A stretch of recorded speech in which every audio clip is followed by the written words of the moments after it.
All right. For our final song, our final skit, I just wanted to talk to you a little bit about some of the thanks that we have for this final concert of the year. We did a lot this year. We went all the way to San Francisco, where we competed and got some feedback from college over there. It's been a really interesting year, really lots and lots of different events.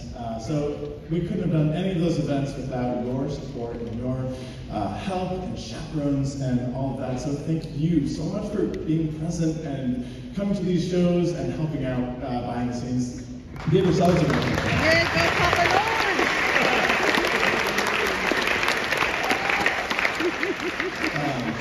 I'm not going to have them come out until the end, but I also want to give a big shout out to our 3 coaches that have been helping this year. If you haven't heard their names, we have Risa Andrade, Sean Benian, and Eric Croissant.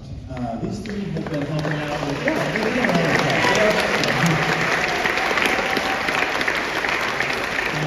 these 3 have been coaches, so they come in once a week, working with their respective sections, woodwinds, brass, and percussion.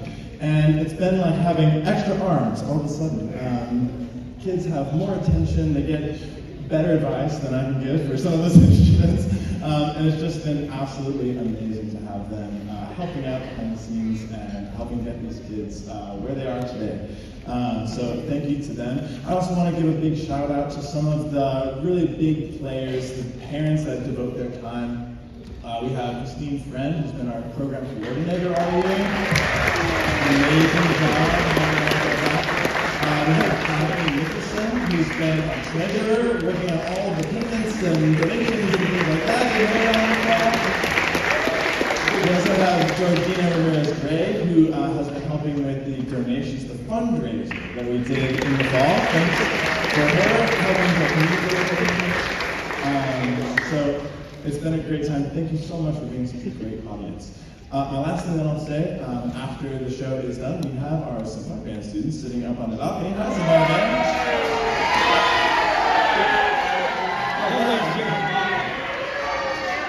So just to prepare you, they all need to come down and get their instrument before they can meet you. So we've been asked to have you meet them out in the outside plaza. That's kind of out by the box office area. So when the show is done, you can take the things, go outside. Don't wait in the lobby if that's possible. Go out, meet them out there. Thank you again for all of your time, and have a good evening.